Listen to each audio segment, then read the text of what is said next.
سکتے یا سبحانک اللہم و بحمدک جسے ہم ثنا کہتے ہیں وہ بھی پڑھ سکتے ہیں۔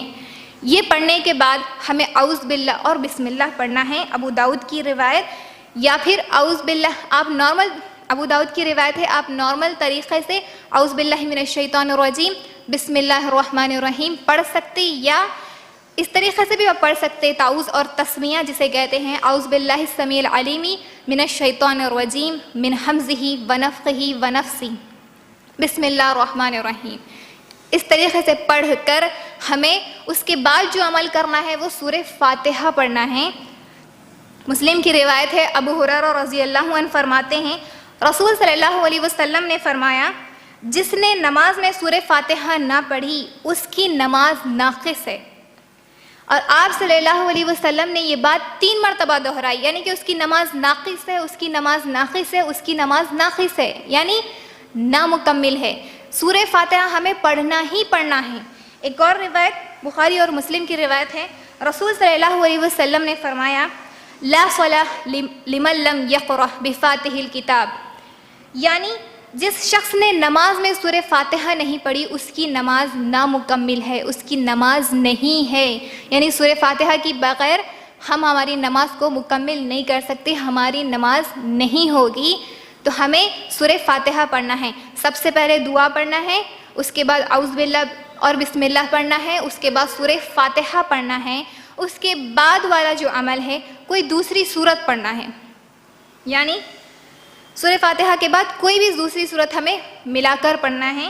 ابن ماجہ کی روایت جابر بن عبداللہ رضی اللہ عنہ کہتے ہیں ہم ظہر اور عصر کی نماز میں امام کے پیچھے پہلی 2 رکعتوں میں سورہ فاتحہ اور دوسری سورت پڑھتے، جبکہ باقی 2 رکعتوں میں صرف سورہ فاتحہ پڑھتے، یعنی ظہر کی 4 رکعت فرض، عصر کی 4 رکعت فرض، مغرب کی 3 رکعت فرض اور عشاء کی 4 رکعت فرض کی پہلی 2 رکعتوں میں سورہ فاتحہ کے ساتھ کوئی اور سورت یا کسی سورت کا کچھ حصہ جسے ہم ضمی سورہ بھی کہتے ہیں وہ پڑھتے، اور اس کے بعد تیسری اور چوتھی یا مغرب کی تیسری رکعت میں صرف سورہ فاتحہ پڑھتے۔ تو یہاں پر تیسری اور چوتھی رکعت میں ہمیں ضمی سورہ کی چھوٹ ہے، تو صرف سورہ فاتحہ بھی اگر ہم تیسری اور چوتھی رکعت میں پڑھ لیں گے تو کافی ہے۔ اس کے بعد جو ہمیں عمل کرنا ہے وہ ہے رکوع کرنا ہے۔ رکوع میں جانے سے پہلے اور رکوع سے اٹھنے کے بعد تکبیر تحریمہ کی طرح دونوں ہاتھ کاندھوں تک اٹھانا ہے۔ میری بہنوں یہ ثابت ہے، اکثر لوگوں کو یہ بات نہیں معلوم اور یہ عمل نہیں کرتے، جبکہ حدیث ہمیں بہت ساری احادیث اس کے تعلق سے ملتی ہیں کہ ہمیں رکوع میں جانے سے پہلے اور رکوع سے سر اٹھاتے وقت رفع دین کرنا ہے، ہاتھ کاندھوں تک اٹھانا ہے۔ بخاری کی روایت عبداللہ بن عمر رضی اللہ عنہ سے روایت ہے کہ رسول صلی اللہ علیہ وسلم جب نماز شروع کرتے تو کاندھوں تک رفع دین کیا کرتے تھے، اور اسی طرح جب رکوع میں جاتے اور رکوع سے سر اٹھاتے تھے تو رفع دین کیا کرتے تھے اور سمیع اللہ لمن حمدہ ربنا ولک الحمد کہتے، یعنی کہ جب نماز شروع کرتے تب اپنے ہاتھ کاندھوں تک اٹھاتے، رکوع میں جانے سے پہلے اور رکوع سے سر اٹھاتے وقت بھی ہمیں رفع دین کرنا ہے، اور رکوع سے سر اٹھاتے وقت رفع دین کے ساتھ سمیع اللہ لمن حمدہ کہتے ہوئے ربنا ولک الحمد کہنا ہے، اور سجدوں میں رفع دین نہیں کرتے تھے۔ میری بہنوں یہ ایک بہت بڑی سنت ہے جو آج ہم نہیں جانتے اور ہماری نمازوں میں یہ عمل نہیں کرتے، جبکہ یہ نبی صلی اللہ علیہ وسلم سے ثابت ہے، کئی احادیث اس کے تعلق سے موجود ہے۔ اسی طرح سید احمد بن صدیق الغماری رحمۃ اللہ علیہ نے اپنی کتاب میں رفع دین کی احادیث کو 50 صحابہ کرام سے روایت کیا، یعنی کہ نبی صلی اللہ علیہ وسلم رفع دین کیا کرتے تھے، 50 صحابہ نے اس کی گواہی دی، اس کے تعلق سے حدیث روایت کی۔ تو ہمیں دلیل ملتی ہے، ہمیں پروف ملتا ہے کہ رفع دین کرنا ہے، اور اکثر لوگ بتاتے ہیں کہ کچھ وجوہات کی وجہ سے، کچھ چیزوں کی وجہ سے نبی صلی اللہ علیہ وسلم رفع دین کیا کرتے تھے اور اس کے بعد پھر چھوڑ دیے، جبکہ یہ درست نہیں ہے۔ ایسا کہیں بھی ہمیں نہیں ملتا کہ نبی صلی اللہ علیہ وسلم کرتے تھے پہلے پھر بعد میں چھوڑ دیے یا چھوڑنے کا حکم دیا، ایسا کہیں بھی موجود نہیں ہے، تو ہمیں رفع دین کرنا ہے۔ اس کے بعد رفع دین کے ساتھ رکوع میں جانا ہے، بخاری اور مسلم کی روایت ہے یہ۔ رکوع میں ہماری پیٹھ بالکل سیدھی ہونی چاہیے۔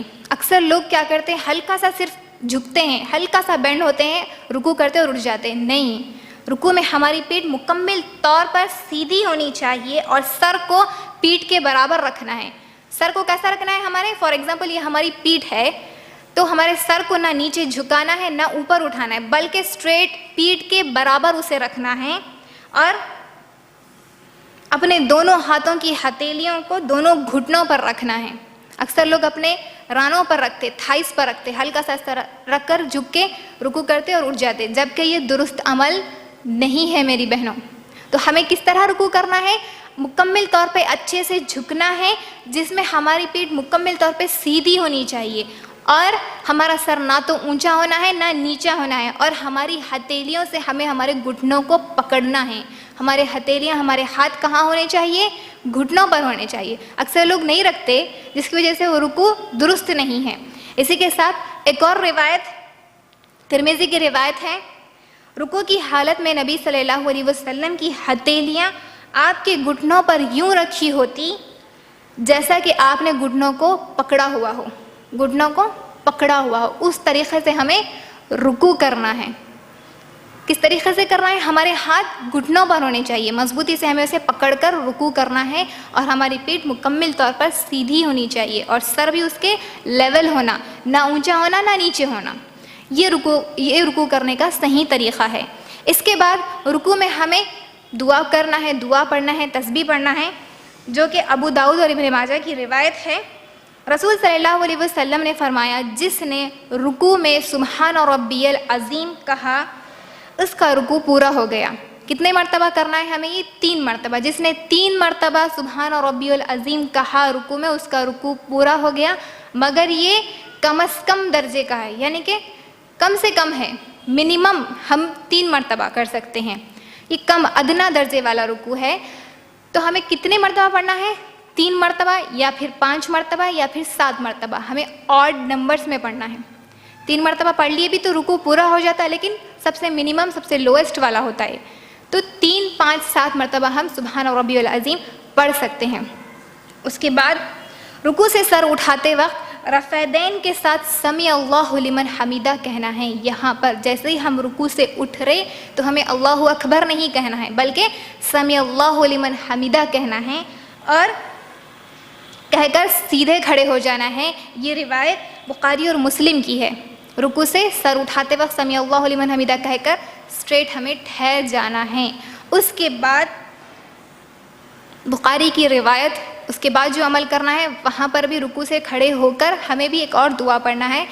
اس کی روایت بخاری کی روایت ہے، رفع بن رافع رضی اللہ عنہ فرماتے ہیں، ہم نبی صلی اللہ علیہ وسلم کے پیچھے نماز پڑھ رہے تھے، نبی صلی اللہ علیہ وسلم نے رکوع سے سر اٹھایا تو فرمایا سمیع اللہ لمن حمیدہ، تو مقتدیوں میں سے ایک آدمی نے کہا، یعنی کہ جو امام کے پیچھے جو نماز پڑھتے ہیں انہیں مقتدی کہتے ہیں، ان میں سے ایک آدمی نے کہا ربنا ولک الحمد حمدا کثیرا طیبا مبارکا فیہ۔ جب نبی صلی اللہ علیہ وسلم نماز سے فارغ ہوئے تو پوچھا یہ کلمات کہنے والا کون تھا؟ اس شخص نے عرض کیا میں تھا یا رسول اللہ صلی اللہ علیہ وسلم۔ تو آپ صلی اللہ علیہ وسلم نے فرمایا 30 سے زائد فرشتے اس کا ثواب لکھنے میں جلدی کر رہے تھے، ان کلمات کا۔ تو رکوع سے اٹھتے وقت رفع دین کے ساتھ سمیع اللہ لمن حمیدہ کہنے کے بعد سیدھے کھڑے ہونے کے بعد ہمیں ربنا ولک الحمد حمدا کثیرا طیبا پڑھنا ہے، اس کا بہت بڑا اجر ہے۔ تو ان نیکیوں کو ہمیں کمانا ہے، یہ ہمیں نماز میں یہ عمل کرنا ہے۔ اس کے بعد میری بہنوں رکوع ہو گیا، رکوع کے بعد سجدہ کرنا ہے۔ میری بہنوں سجدہ 7 اعضاء پر کرنا ہے۔ کتنے اعضاء پر؟ 7 اعضاء پر کرنا ہے۔ بخاری کی روایت عبداللہ بن عباس رضی اللہ عنہ کہتے ہیں نبی صلی اللہ علیہ وسلم نے مجھے 7 اعضاء پر سجدہ کرنے کا حکم دیا ہے۔ پیشانی پر کہتے ہوئے نبی صلی اللہ علیہ وسلم نے اپنے ناک کی طرف اشارہ کیا، یعنی کہ فورہیڈ اور نوز پیشانی اور ناک کو ملا کر ایک اعضا ہو گیا. اس کے بعد دونوں ہاتھ ملا کر 2